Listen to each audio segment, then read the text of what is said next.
Почему так люди живут? Работают за 15 тысяч, пачка сигарет и пивасик, состояние полного аута. Если мы сейчас не начнем действовать, нам пиздец. Как зарабатывать больше? Несколько моментов элементарной финансовой грамотности. Игорь, я последние 2 недели постоянно получаю звонки от своих знакомых с просьбой занять 1-2 тысячи рублей, просто чтобы купить еду. И понимаю, что ситуация уже совсем трудная, особенно в регионах. Скажите, что делать людям, которые сейчас потеряли работу или чей бизнес рухнул из-за кризиса? Те люди, которые в предыдущей стабильности не думали о разных других сценариях и не откладывали, например, 10% от своих доходов, формируя неприкосновенный резерв, те сейчас испытывают просто гигантские трудности. Посмотри, как очень много людей думают о себе, что они много больше, чем на самом деле. Что они могут себе позволить телевизор подороже, взять долг дополнительный и нести его там еле-еле. То есть в той ситуации относительной стабильности они даже так поступали. Понятно, что когда пришла турбуленция, предыдущая созданная ими ситуация привела их к жесточайшему краху. Готовиться к кризису, готовиться к худшему надо тогда, когда у тебя все более-менее и все хорошо, а не тогда, когда рак на горе свистнет. Когда рак на горе свистнет, на самом деле поздно. Жили непосредственно. Жить от зарплаты до зарплаты. Вот вы сказали, что в России так принято, и в целом очень много людей живут непосредственно. А почему так происходит? Почему так люди живут? Потому что люди слабы. Слабы от соблазна. Именно на этом построена вот эта вот вся вот реклама такого потребительского способа существования, загоняние в кредиты, потому что банкам нужны реально рабы, которые обслуживают кредит. Это рабы, которые постоянно приносят банкам денежку от своего дохода. Я тебе говорю 10% откладывать в твой резервный фонд, а ты куда отправляешь 10%? На оплату кредитов банка. Банк, у которого ты взял деньги, он забирает твои 10% от твоего дохода, который я тебе наказал складывать в свой резервный фонд. Почему ты так сделал? Потому что ты хотел купить телевизор большего размера или машину большего размера или что-то такое. Ты хотел сейчас пожить, а заплатил за это своим будущим. И это только первый шаг. Когда ты вместо того, чтобы формировать себе фонд непредвиденных ситуаций, ты отдаешь 10% банку. А что сейчас произошло? А сейчас ты потерял работу, ты не можешь оплачивать банку кредит, и что? И банк забрал у тебя эту машину, квартиру и так далее. Ты все потерял. Кстати, есть прекрасный эксперимент, про зефирки. Он так и называется, зефирочный тест. Детей сажают и говорят им: если ты полчаса вот эту зефирку не скушаешь, мы тебе дадим еще одну, скушаешь потом 2. И казалось бы, да, разумно, да, подождать полчасика, вытерпеть, тебе дадут 2, но когда взрослые уходят, камера снимает, этих ребятишек, и, через 1, 2, 3 минуты большинство скушают эту зефирку. А потом, когда через 15-20 лет замеряли, что случилось с этими детьми, да, оказывается, что те дети, которые имели, все-таки терпение, задержку включить и полчаса подождать, у них по жизни лучше все получалось. Он показывает, что в нашей голове существует так называемая область, что ли, коры головного мозга, которая отвечает за задержку. То есть наша способность задерживать что-либо. Это вот все говорят про силу воли, включи силу воли, чувак. Да нет никакой силы воли, ни у кого нет, подчеркиваю, вообще ни у кого нет. А участок коры головного мозга, который отвечает за задержку, есть. Очень многие студенты занимались бизнесом у нас в общаге на физтехе. Многие. Жрать было нечего. Вынужденные предприниматели начинали заниматься бизнесом. Так вот, кому улыбалась удача и у кого появлялись деньги, Студенты делились на два типа. Первые вообще не включали никакой задержки. И деньги появились тут же, смотри, машины, квартиры, телевизоры, праздный, значит, способ жизни, рестораны, девчонки там, виски, black label, blue label, ну, сам знаешь. И были студенты, ребята, которые как бы вообще ничего этого у них не было. Хотя им очень хотелось.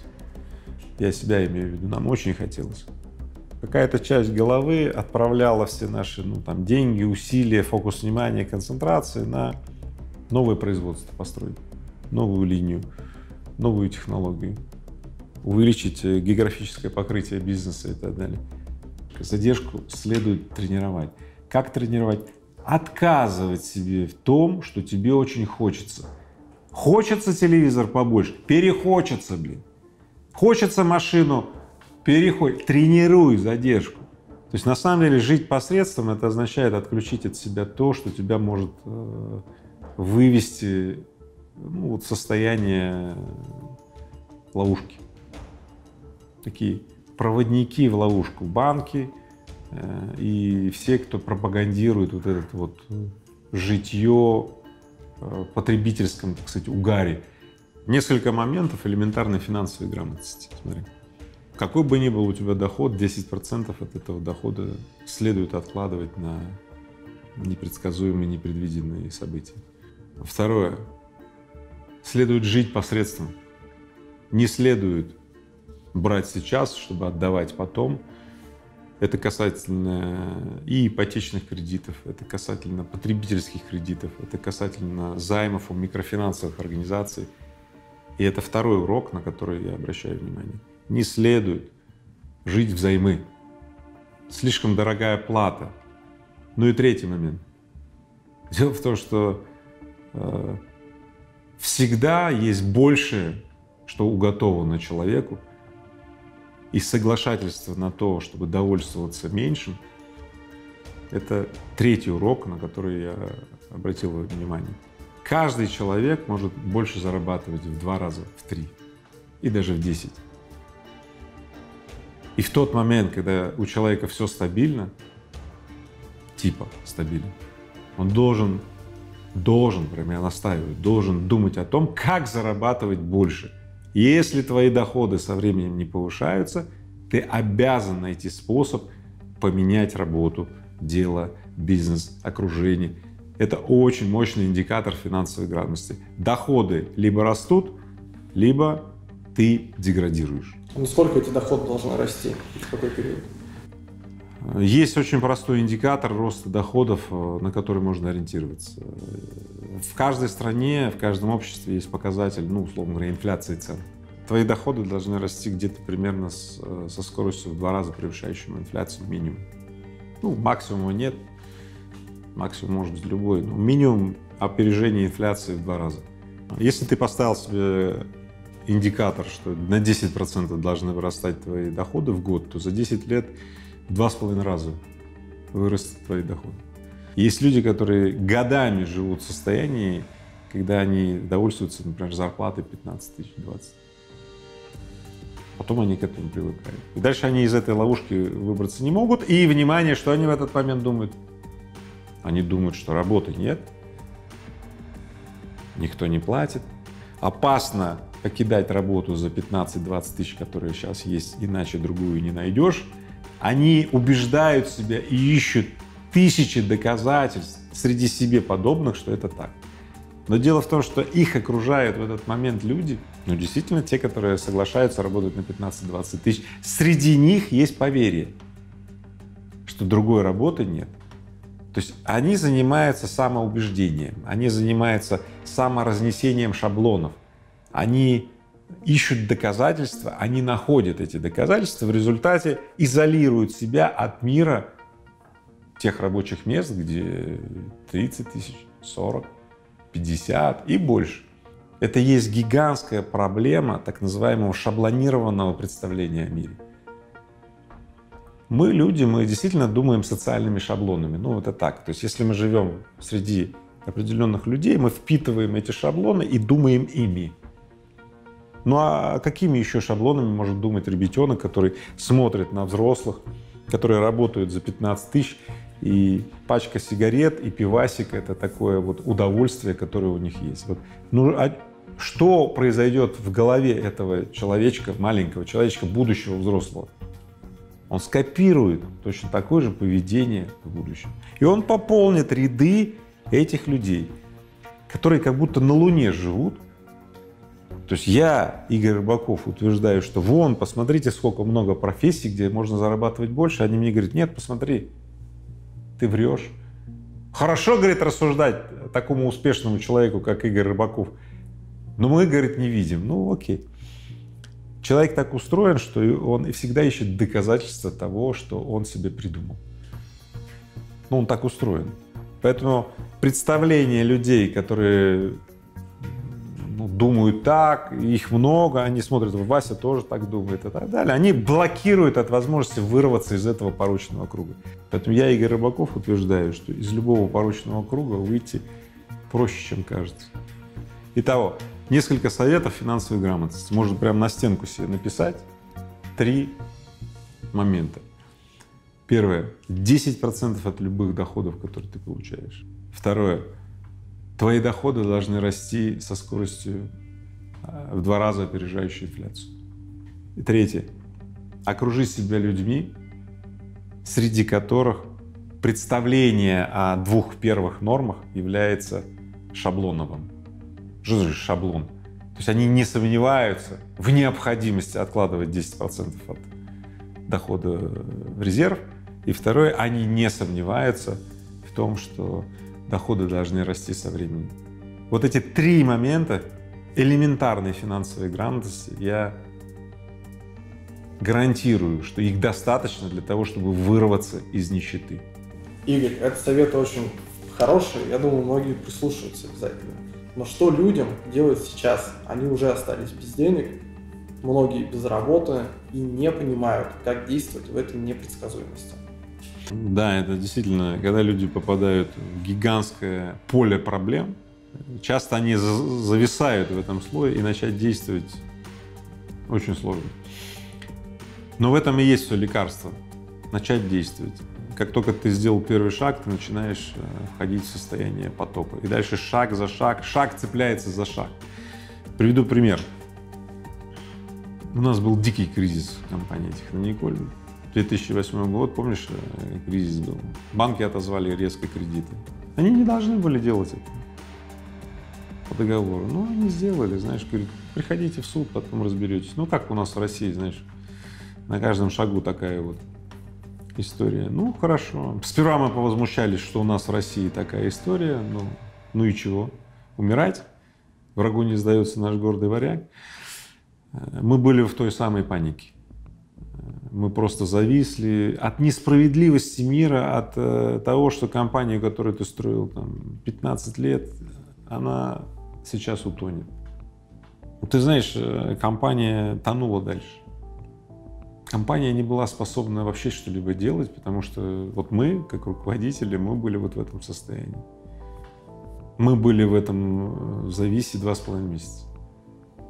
Это невероятное время для такой огромной компании Технониколь. За эти 2,5 месяца наши менеджеры, они продолжали действовать так, как действовали всегда, когда было стабильно. Это приводило к тому, чтобы компания погибала. Через 2,5 месяца мы собрались с моим партнером. Я говорю: Сергей, если мы сейчас не начнем действовать, нам пиздец. Ну просто вот.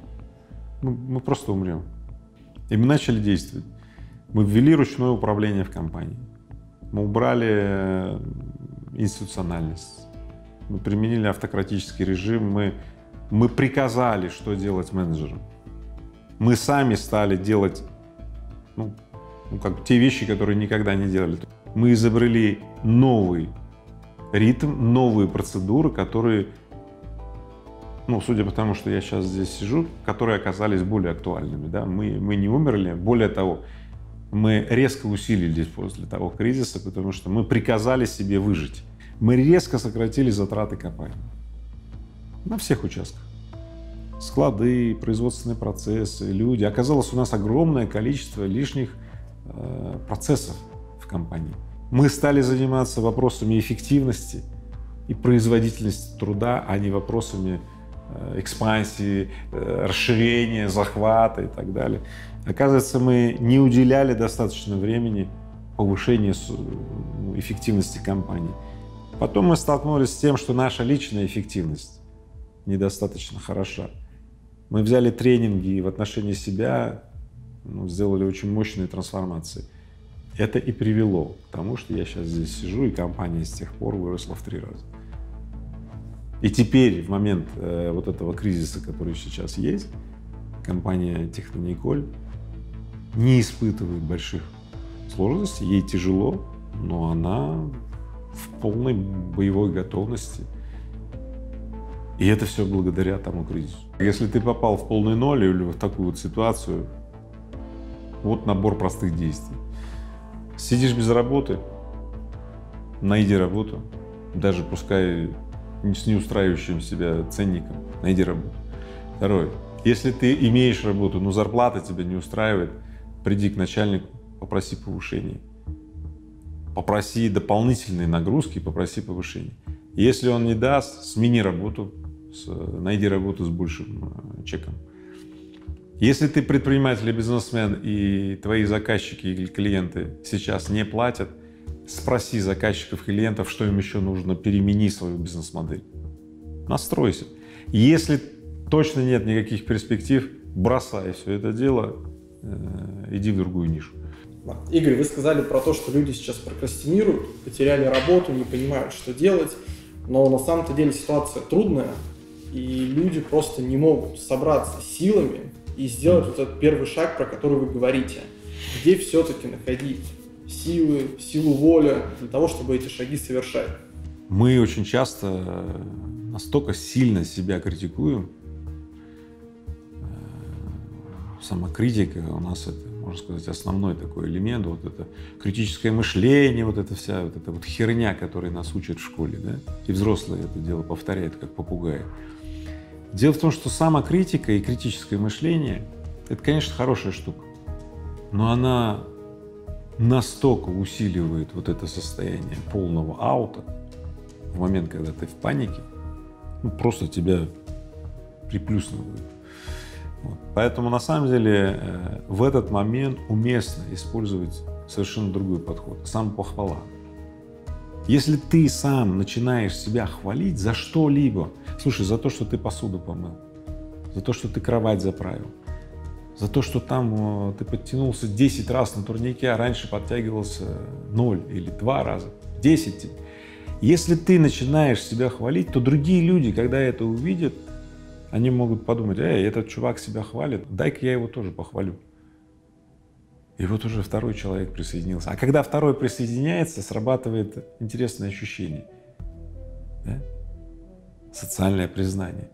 Понимаешь, как отличается состояние от давлеющей самокритики, самоедства, досадования и так далее, или расширяющее самопохвала или признание других людей. Это принципиальные две вещи. В одном состоянии ты сжимаешься и ты не можешь ничего, в другом состоянии ты вдруг можешь то, что даже не проверял, что ты можешь.